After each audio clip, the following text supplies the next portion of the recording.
بسم اللہ الرحمن الرحیم۔ السلام علیکم ورحمۃ اللہ وبرکاتہ۔ دوستو، آج ہم آپ کے لیے ایک ایسا ایمان افروز اور حیرت انگیز واقعہ لے کر آئے ہیں جسے سن کر آپ کے دل میں اللہ کے ولیوں کی محبت مزید بڑھ جائے گی۔ یہ واقعہ غوث پاک رحمۃ اللہ علیہ اور ایک تاجر کا ہے جس کے لیے غوث پاک نے 70 بار دعا فرمائی۔ آخر یہ تاجر کون تھا؟ ایسا کیا ہوا تھا کہ غوث پاک کو اس کے لیے اتنی مرتبہ دعا کرنا پڑی؟ یہ ایمان افروز کہانی آپ کو نہ صرف غوث پاک کی کرامت سے روشناس کرے گی بلکہ آپ کے دلوں میں اللہ کے ولیوں کی شان کو مزید اجاگر کرے گی۔ اس لیے ویڈیو کو آخر تک ضرور دیکھیں کیونکہ آپ کو ایسی معلومات اور سبق ملیں گے جو آپ کی زندگی بدل سکتے ہیں۔ آئیے چلتے ہیں اس روح پرور کہانی کی طرف۔ میرے پیارے ناظرین، حضرت ابو السعود الحریمی رحمۃ اللہ علیہ سے مروی ہے، فرماتے ہیں ابو المظفر الحسن بن نعیم نامی ایک تاجر نے حضرت شیخ حماد دباس رحمۃ اللہ علیہ کی خدمت میں حاضر ہو کر عرض کیا کہ حضرت میں ملک شام کی جانب مال تجارت لے کر جانا چاہتا ہوں اور میرا یہ قافلہ بھی تیار ہے۔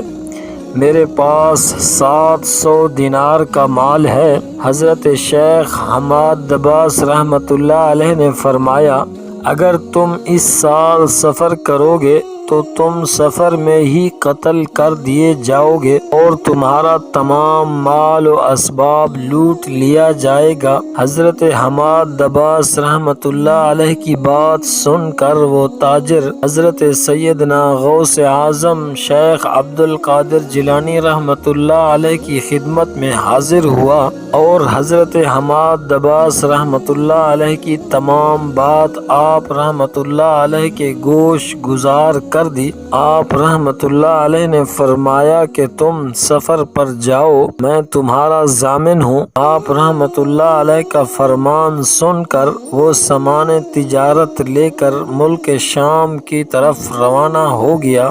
اپنا تمام مال فروخت کرنے کے بعد وہ تاجر اپنے کسی کام سے حلب گیا اور وہاں ایک مقام پر اس نے اپنے 1000 دینار رکھ دیے اور حلب میں اپنی قیام گاہ پر واپس آ گیا۔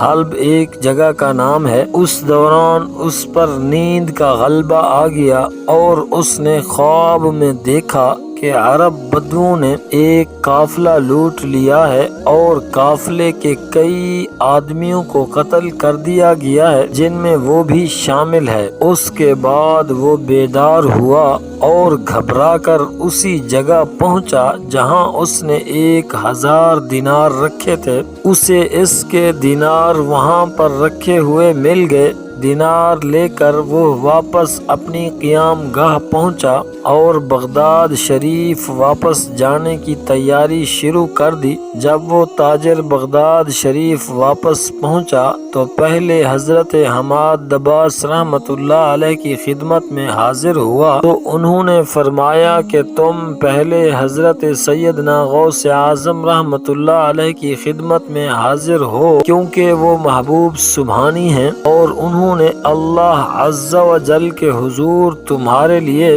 70 مرتبہ دعا مانگی، یہاں تک کہ تمہاری حقیقت کو خواب میں بدل دیا گیا۔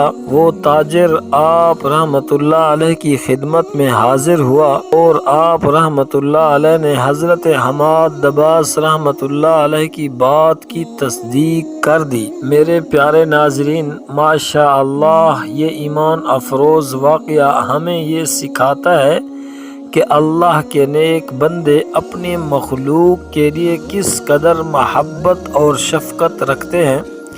ہمیں بھی ان کی تعلیمات سے سبق لینا چاہیے اور ایک دوسرے کے لیے خیر اور بھلائی کی دعا کرنی چاہیے۔ اللہ تعالیٰ آپ سب کو اپنے حفظ و امان میں رکھے، آپ کے رزق میں برکت دے اور اللہ تعالیٰ سے دعا ہے کہ اللہ تعالیٰ آپ کی تمام پریشانیاں دور کرے۔ آمین۔ ہماری یہی دعا ہے کہ آپ کی زندگی خوشیوں اور سکون سے بھرپور ہو۔ میرے پیارے دوستو، اگر آپ کو یہ ویڈیو پسند آئی ہے تو براہ کرم ہمارے چینل کو سبسکرائب کریں، ویڈیو کو لائک کریں اور اپنے دوستوں کے ساتھ شیئر کریں۔ آپ کے کمنٹس اور دعائیں ہمارے لیے بہت اہم ہیں اور ہمیں خوشی ہوگی اگر آپ اپنی محبت کا اظہار کریں۔ انشاءاللہ اگلی ویڈیو میں آپ سے دوبارہ ملاقات ہوگی۔ تب تک کے لیے اپنا خیال رکھیں، دعاؤں میں یاد رکھیں۔ والسلام علیکم ورحمۃ اللہ وبرکاتہ۔